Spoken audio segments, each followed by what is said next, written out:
முத்தம்பட்டியைச் சேர்ந்த மின்சார ஊழியர் மின்சாரம் பாய்ந்து உயிரிழப்பு. சேலம் மாவட்டம் வாழப்பாடி அருகே உள்ள முத்தம்பட்டி கேட் பகுதியைச் சேர்ந்தவர் சுந்தர்ராஜன், வயது 44. இவர் வாழப்பாடி மின்சார வாரிய அலுவலகத்தில் ஊழியராக வேலை பார்த்து வந்தார். நேற்று முன்தினம் சுந்தர்ராஜன் முத்தம்பட்டி தெற்கு பகுதியில் உள்ள டிரான்ஸ்பார்மரில் மின் இணைப்பு பழுது நீக்கி கொண்டிருக்கும் போது அவர் மீது எதிர்பாராவிதமாக மின்சாரம் பாய்ந்து இதில் சுந்தர்ராஜன் உடல் கருகினார். இதை பார்த்த அருகில் இருந்தவர்கள் அவரை மீட்டு வாழப்பாடியில் உள்ள உதயா மருத்துவமனைக்கு எடுத்துச் சென்றுள்ளனர். அங்கு முதலுதவி செய்த பின்னர் சேலம் அரசு மருத்துவமனைக்கு மேல் சிகிச்சைக்காக அனுப்பி வைத்தனர்.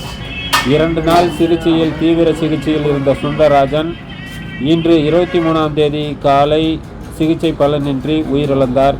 இதுகுறித்து வாழப்பாடி போலீசார் வழக்கு பதிவு செய்து தீவிர விசாரணையில் ஈடுபட்டு வருகின்றனர்.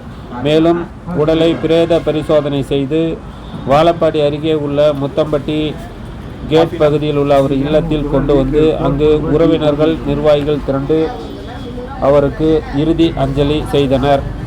இதில் முன்னாள் ஊராட்சி மன்ற தலைவரும் மாவட்ட ஆதிதிராவிடர் குழு திமுக துணை அமைப்பாளரும் ஆன செல்லமுத்து, மாவட்ட அயலக அணி துணை அமைப்பாளர் கலைச்செல்வன், வாழப்பாடி ஒன்றிய முன்னாள் சேர்மேன் சந்திரா ராயர், வாழப்பாடி தெற்கு ஒன்றிய திமுக துணை செயலாளர் பழனி, வாழப்பாடி ஒன்றிய கவுன்சிலர் ரஜினி, வார்டு உறுப்பினர்கள் நடராஜன், பாண்டியன், நிர்வாகிகள் பழனி, சேகர், இளங்கோ, பூபதி, ஜேம்ஸ், கால்நடை மருத்துவர் குமார், மின்சார வாரிய ஊழியர்கள் அசோகன் தலைமையில் 20க்கும் மேற்பட்டோர் திரளாக கலந்து கொண்டனர். இதேபோல் நிர்வாகிகள், உறவினர்கள் என 1000க்கும் மேற்பட்ட மக்கள் நிர்வாகிகள் திரண்டு இறுதி அஞ்சலியில் கலந்து கொண்டனர் என்பது குறிப்பிடத்தக்கது.